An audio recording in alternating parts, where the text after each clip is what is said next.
Hi hello నమస్తే welcome to universal today. నేను మీ అంక సౌమ్య. సో పాకిస్తాన్ కి బంగ్లాదేశ్ కి మధ్యన జరుగుతున్న గొడవలు ఇప్పుడు కాదు, 1971 నుంచి కూడా, అంటే పాకిస్తాన్ నుంచి బంగ్లాదేశ్ స్వాతంత్రం కోసం విడిపోయినప్పటి నుంచి కూడా కొనసాగుతూనే ఉన్నాయి. సో రీసెంట్ గా పాకిస్తాన్ మాట్లాడుతూ భారత్ మా పైన ఎటువంటి చర్యలు తీసుకున్నా సరే మా నెక్స్ట్ టార్గెట్ బంగ్లాదేశ్ అవుతుంది అని చెప్పి చేసిన చర్యలకు సో బంగ్లాదేశ్ రక్షణ శాఖ మంత్రి రాజ్నాథ్ సింగ్ మాట్లాడుతూ పాక్ గాని బంగ్లాదేశ్ వైపుపై కన్ను ఎత్తి చూసినా సరే ఎన్ని ముక్కలు అవుతుందో మాకు కూడా తెలీదు, ఆ రేంజ్ లో మేము పాక్ పై దాడి చేయబోతున్నాము అని చెప్పేసి ఆ రక్షణ శాఖ మంత్రి చెప్పడం అయితే జరుగుతుంది. సో దీనికి సంబంధించి మీడియాతో మాట్లాడుతూ బంగ్లాదేశ్ పై కన్నేస్తే పాక్ ముక్కలయ్యే ఎన్ని ముక్కలు అవుతుందో దేవుడికి కూడా తెలియదు అంటూ అని చెప్పేసి తేల్చి చెప్పారు. భవిష్యత్తులో భారత్ పై ఎలాంటి దాడులకు పాల్పడినా సరే మేము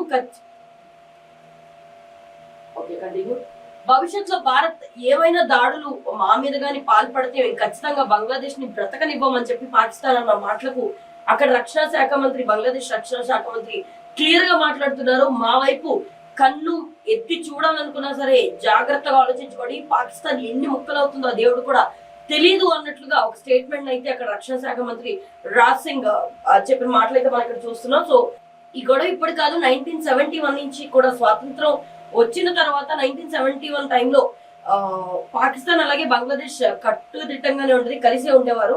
బట్ 1971 లో బంగ్లాదేశ్ అన్నది పాకిస్తాన్ నుంచి విడిపోవడం, తర్వాత ఇండియా పాకిస్తాన్ కి ఆపోజిట్ గా బంగ్లాదేశ్ కి మద్దతుగా నిలవడం, ఏదొచ్చినా సరే బంగ్లాదేశ్ కి అండగా ఇండియా ఉండడం అన్నది, ఇక్కడ ఇరువురు కలిపి ఉండడం, పాకిస్తాన్ ఒంటరిగా నిలబడడం అన్నది మనం చూస్తున్నాం. సో ఆ పరిస్థితుల సంఘటనలో ఇలా పాకిస్తాన్ రక్షణ మంత్రి ఇలా చెప్పడం అన్నది, పాకిస్తాన్ రక్షణ మంత్రి ఖవాజా ఆసిఫ్ మాట్లాడుతూ కోల్కతా లక్ష్యంగా చేసుకుంటాము, భవిష్యత్తులో భారత్ ఏం చేసినా సరే మా మెయిన్ టార్గెట్ కోల్కతా బంగ్లాదేశ్ అవుతుంది అని చెప్పేసి ఇచ్చిన స్టేట్మెంట్ కు గాను మన ఇక్కడ బంగ్లాదేశ్ రక్షణ శాఖ మంత్రి అన్న విషయం అయితే ఇది. రాజ్నాథ్ సింగ్ మాట్లాడుతూ ఏం జరిగినా సరే మీరు కూడా దాని యొక్క ప్రతిఫలాన్ని అనిపించడానికి రెడీగా ఉండండి అని చెప్పేసి సో ఆ న్యూస్ అయితే ఇక్కడ హైలైట్ గా నిలిచింది. సో ఇలాంటి మరిన్ని అప్డేట్స్ కోసం యూనివర్సల్ టాకీస్ ని ఫాలో అవ్వండి.